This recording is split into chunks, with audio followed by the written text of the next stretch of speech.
Hi, it's Sunday, April the 13th, early afternoon. I'm going to show you what I'm doing in the studio now.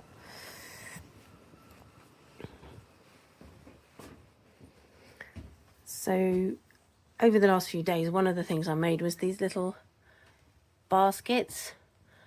You could say they're Easter baskets, but they're not going to be ready in time for this Easter, sadly. Anyway, I'm very pleased with those, and I'm going to show you a little bit about two more I've got on the go. So these are two more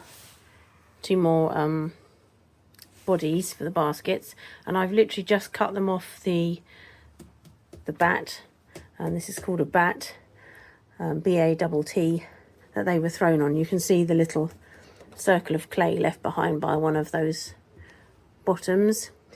And before I get to attaching the handles, I want to trim these feet a little bit, tidy them up. So these pots were obviously thrown on the wheel, and they were round when they were thrown, and I ovaled them literally just by pressing them in gently on both sides to get this sort of ovoid shape. So I'm going to tidy up the feet. So I'm going to show you how I do that, and then we will put the handles on.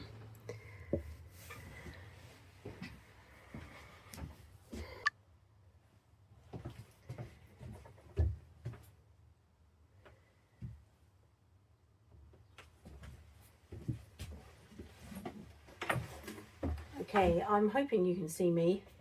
I've got the camera facing the way so I can't see the screen, so you might not be able to see me at all. I'm hoping you can see the pot. So I've placed it roughly in the centre of the wheel. Now, obviously the main body of the pot is ovoid in shape, but the foot is still circular, so hopefully I'll be able to trim it on the wheel. I'm actually quite pleased with how I placed that. First time, almost exactly centred. But a good way to test is to use a pin tool to draw a line.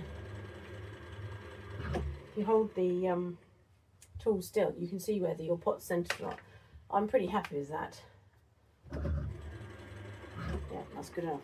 So then I've got to hold it there while I trim it. And to do that, use lugs of clay.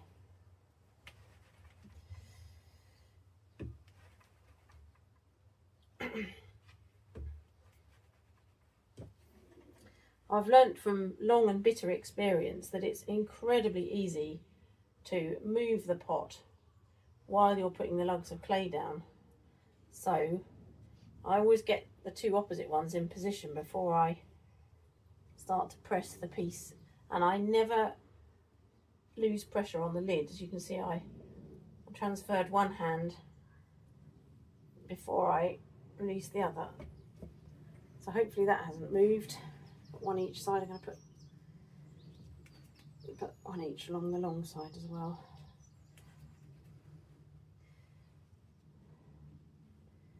Get them in place.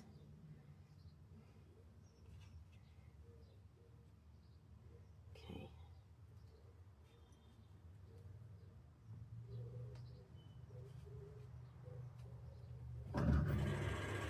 That's good enough. So there's not a huge amount to take off. We're just doing a small bit of tidying up here, not a major trimming. It's quite thinly thrown. So just going to tidy up the bottom. And as you can see, this section here is still pretty circular, so it's not difficult to do. You don't want to make the foot too small because it'll overbalance, and I'm thinking people might put flowers in these, so it's just about finessing it slightly, really.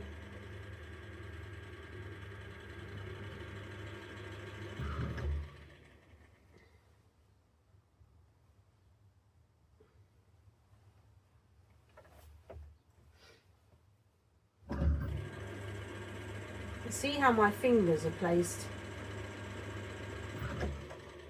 so that they're always working together. Whenever you do anything on the wheel, it's better to pair those hands up. They hold each other steady. Okay, I think that's good enough. And now I will put my stamp in as well, which is a thing I made myself. I probably should have a more professional one, but I do kind of like my rustic stamp that I made myself. I'll show you what it looks like.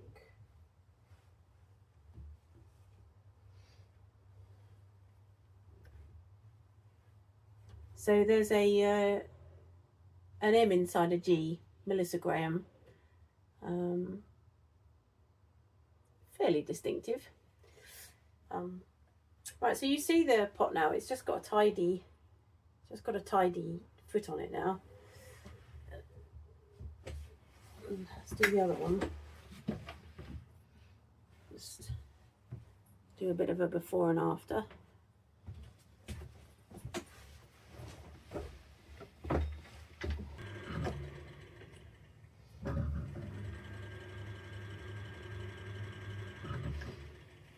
My line on the bottom is showing me that I'm not quite centered, so I'm just going to move it.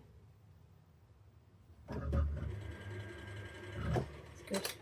There's a thing some talented potters can do, which I so far have not managed to teach myself, not managed to succeed in doing, which is called tap centering, which is where you set the wheel and you just tap the pot, and it's something to do with left brain thing, where the brain works it out. You have to sort of let go. You can't do it yourself. You have to.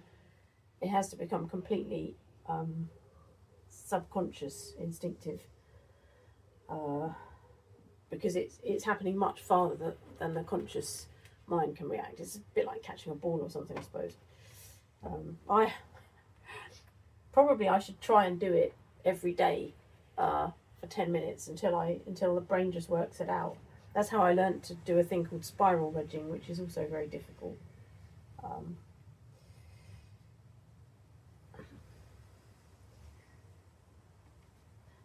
But so far I've never really been able to be bothered to do that. But yep, I'm pretty happy with that. That's good. See how most my hands are joined on the tool. It's that's so much more important than you'd think. For all sorts of reasons. And the finger I've got on there is actually helping to hold the pot down, because even though the clay wads are there, it can and does very easily come off the wheel and go flying. Something every potter will have experienced on numerous occasions is a pot flying off the wheel when they're trimming it, and more often than not, if that happens, you lose the pot. It doesn't usually survive.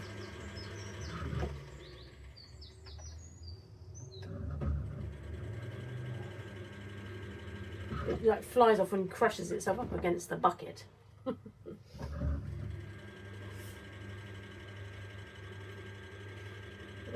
all these pottery things you learn the hard way. So there's another pot ready for handling.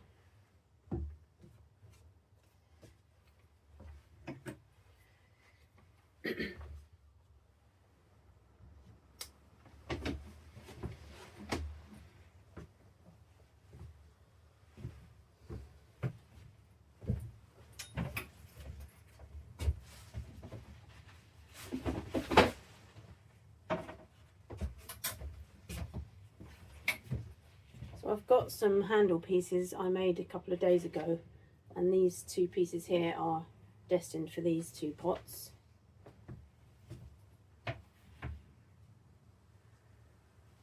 So we'll take them one at a time.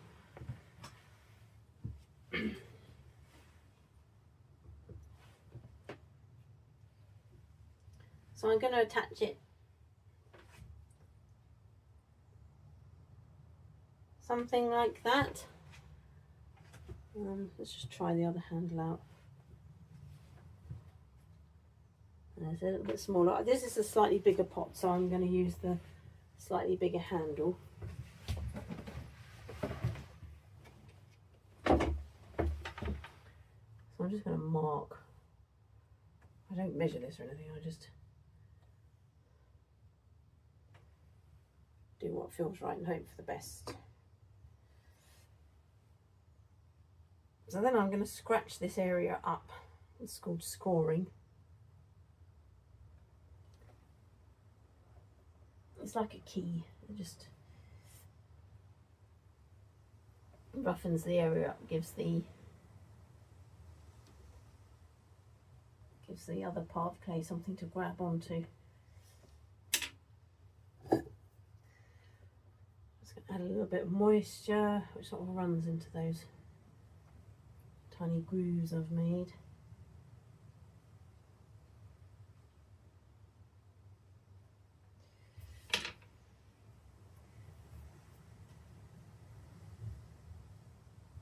Leave that a minute to soak in, and then turning attention to the handle, I'm going to draw a line across the centre, and then I'm going to keep redrawing that line with the needle tool and slowly cut deep into the handle.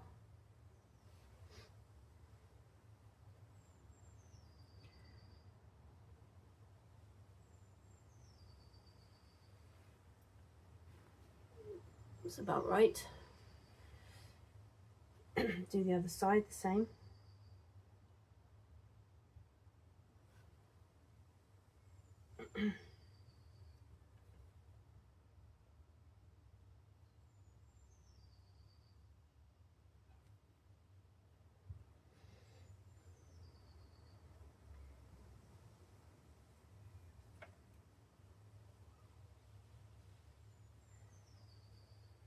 Okay, so I've got two split ends there.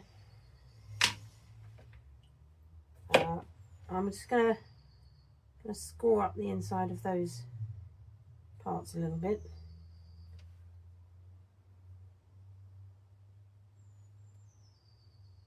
So as you can see, this clay is kind of the consistency of cheese at the moment. It's not sticky to touch, but it's still pliable, which is perfect for doing this. And the good thing is the surface is dry, so it doesn't. My fingerprints are not retained. Some people are really clever and put on soaking wet handles. I have done that, but so far my level of success at doing that has been quite low. So I tend to prefer using handles which are kind of at this plastic, cheesy sort of stage.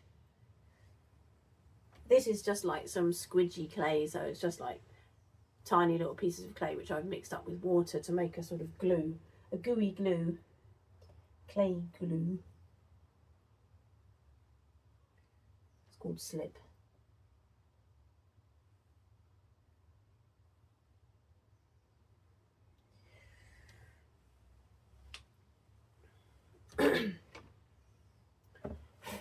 I'm just going to let that all sit for a bit, because it's actually better if you don't want the surfaces to put together to be overtly wet, because otherwise what happens is there's a lot of slipping about and we're not much gluing. But if they're just on the soft side of tacky, that's when you want them. So I'm just going to leave that for a few minutes and we'll do the other.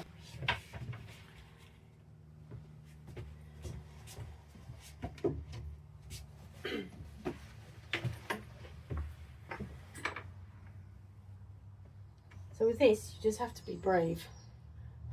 First time I did it, I did not know what was going to happen. So press it down, and it's a bit like alligators grabbing the pot.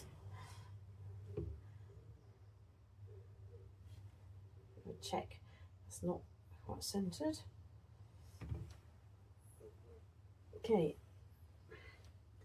and then it's about applying a sensible amount of pressure, which is not too much, firm but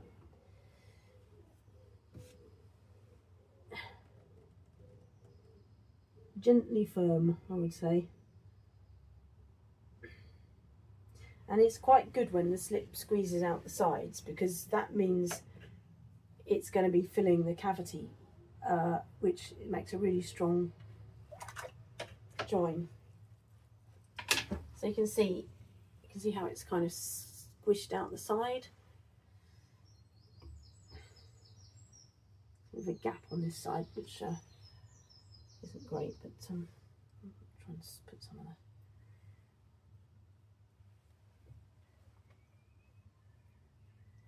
So the brush is obviously tidying up some of the clay goo, but also you can use it to apply a certain amount of pressure, compression to the area of the join. You see I'm using the sort of meaty part of the brush gently to along the edge of that join to actually compress it a bit and help to seal it.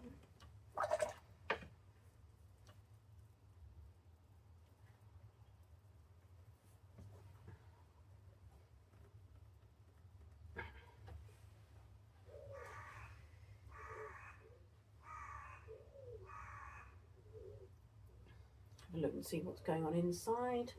Doesn't look too bad.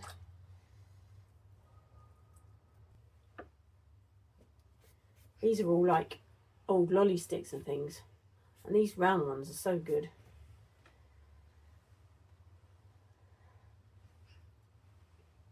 You sort of bring it up.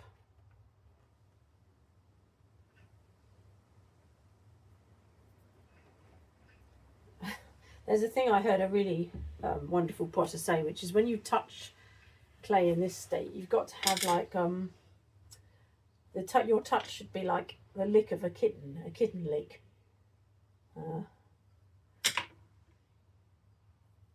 And all I would say about that is I can vouch from experience that it takes a long time to learn how to touch clay.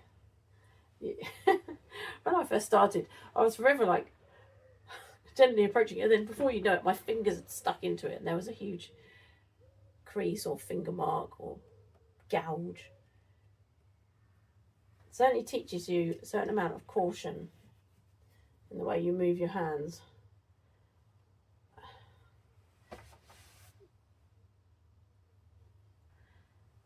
It's not 100% symmetrical, but it'll do. It's a handmade pot. We're not looking for perfect symmetry or perfection of any kind.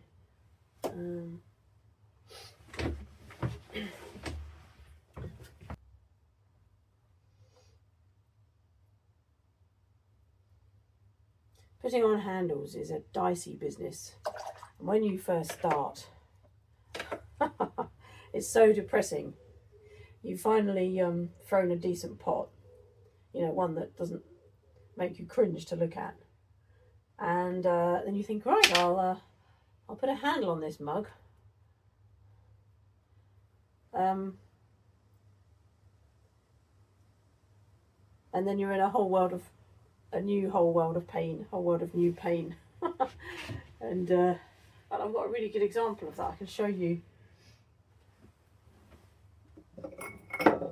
This jug is a good example of this exact thing. I'm covering up the handle to start with.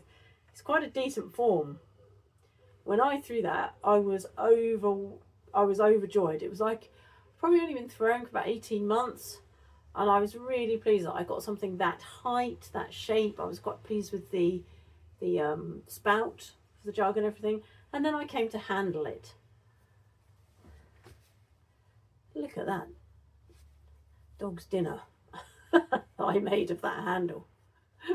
Terrible sort of squashed, bent, also angular edges, and the also the attachment point at the bottom is pretty ugly. That was when I had a stamp. My first stamp was much bigger than the one I use now. Again, because my skills were less, so I couldn't make such a big one. But anyway, so there's that jug with a really horrible handle.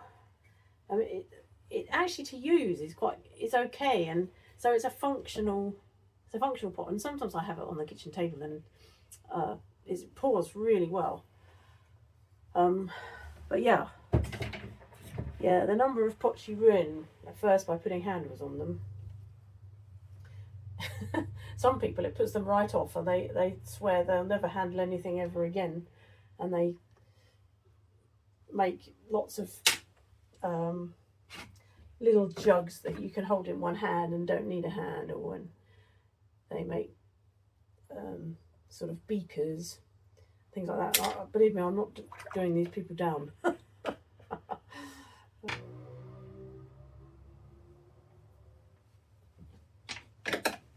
I'll show you those together.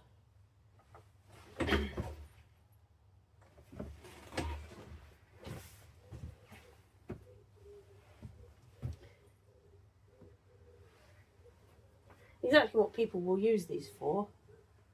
I don't know. I think I would put flowers in them, but you could equally put sweets in, or cookies. I don't know, actually, maybe not cookies. Not much of a gap there. Anyway, perhaps if the decoration of these goes well, I will do another video about that. So that's one of the things I'm doing today.